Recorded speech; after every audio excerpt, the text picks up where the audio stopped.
Good morning. Yeah, when I switched to mirrorless, I remember there were like times that reception dancing, 1 or 2 out of 10 would be in focus. And that wasn't even like usable, like you like the photo, they were just in focus. And it was like, oh my God. So I'm gonna go straight to like dark dancing reception pictures because the same things apply even to just like entrances where you have a little bit better light. So when it comes to reception dancing, I was running into like the camera was really slow to focus.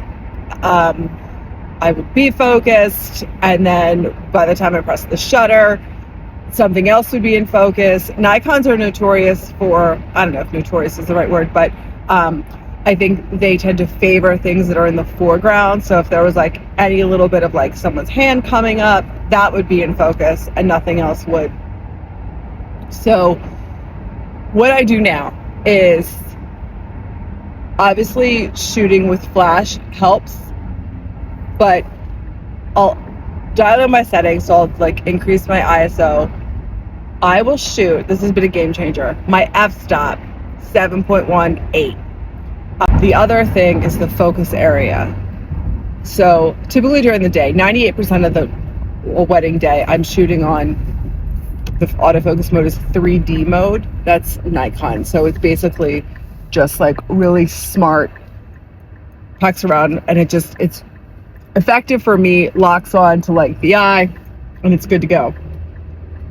For reception dancing, I switch over to an autofocus area, so just a box, and I turn off any sort of eye detection. So initially I had the whole screen, the whole viewfinder at like, 2.8 maybe, because I wanted a wide open, a good aperture to let in light, but then it had a really shallow depth of field. So the camera was looking over the full screen, hunting all around, shallow depth of field, trying to lock onto an eye. And it just was like chaos.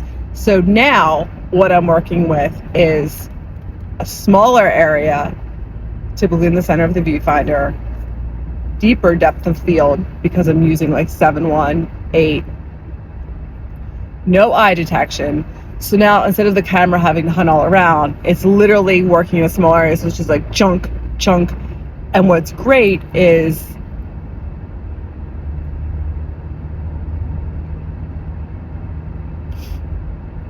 it's just not thinking as much. It's not looking for an eye. So because it's so deep, I don't care if it's on someone's nose or back here, everything's in focus. So the camera just doesn't have to think as hard. It's kind of like if you think about like studying for an exam. Instead of trying to memorize the whole book, you just have to focus on one chapter. So that's been huge. And then Nikon also has, the person I initially kind of learned the focus box from, Nikon has a custom focus box, so you can change the size of the box. And this person does like a long, skinny, narrow rectangle in the center of the viewfinder.